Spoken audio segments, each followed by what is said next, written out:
নমস্কার বন্ধুরা, আমার চ্যানেলে আপনাদের সকলকে স্বাগত। আজকে কথা বলবো মনোজ বাজপেয়ী আর আধা শর্মা অভিনীত সিনেমার নাম গভর্নর। তো কেমন হলো এই সিনেমা, সেটার কথা আজকে বলবো। আজকের দিনে শ্রীলঙ্কা যেমন ব্যাংক্রাফ্ট হয়ে গেছে, অর্থাৎ যে দেউলিয়া হয়ে গেছে, একটা সময় আমাদের ইন্ডিয়াও কিন্তু এই দেউলিয়া হয়ে যাওয়ার পথে ছিল। তো সেই দেউলিয়া হয়ে যাওয়ার পর থেকে কে বা কারা বাঁচালো, এই সিনেমাটা দেখলে তবেই কিন্তু আপনি জানতে পারবেন। গল্পের মেন প্লট সেট করা হয়েছে 1990-এর দশকে। তখন আমাদের ভারতের অবস্থা খুব খারাপ। তখন সেই মুহূর্তে আমাদের দেশকে বাঁচাতে তখনকার তৎকালীন গভর্নর আমাদের দেশে যে সোনা গচ্ছিত ছিল, সেই সোনাকে বন্ধক রেখে, বিদেশে বন্ধক রেখে দেশকে উদ্ধার করে। আর এখানে এই গভর্নরের চরিত্রে আছেন আমাদের মনোজ বাজপেয়ী। এবার বলি গল্পের পজিটিভ দিক কি।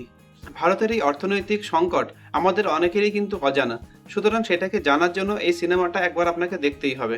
আর নেগেটিভ দিক, গল্পটা কোনো কোনো জায়গায় স্লো লাগতে পারে। আমরা এখনকার দিনে অনেকটা ফাস্ট গল্প, এন্টারটেনিং গল্প পছন্দ করি। তো এখানে সেরকম গল্প কিন্তু পাবেন না। হলে গিয়ে দেখলে আপনি একটু বোর হতে পারেন। এটা সব ধরনের দর্শকদের জন্য সিনেমাটা নয়। আর ওটিটিতে এলে কিন্তু অবশ্যই সিনেমাটা দেখবেন, এটা আমার একটা রিকোয়েস্ট। আর একটা যেটা দেখানো হলো, দেশকে বাঁচানোর জন্য শুধু গভর্নরই সবকিছু করেছেন। তাই আমার মনে হয় এখানে অনেকেরই দায়িত্ব আছে, তো শুধু গভর্নরকে এখানে হাইলাইট করা হয়েছে। স্টোরি তো নিঃসন্দেহে খুব ভালো, এটাকে আরেকটু ভালো করে প্রেজেন্ট করলে সিনেমাটা আরেকটু ভালো হতে পারতো। তো আপনারা যারা অলরেডি সিনেমাটা দেখেছেন, কেমন লেগেছে আমাকে কমেন্টে জানাবেন। ভিডিও ভালো লাগলে লাইক, কমেন্ট, সাবস্ক্রাইব করে পাশে থাকবেন। দেখা হচ্ছে পরের ভিডিওতে। Thank you.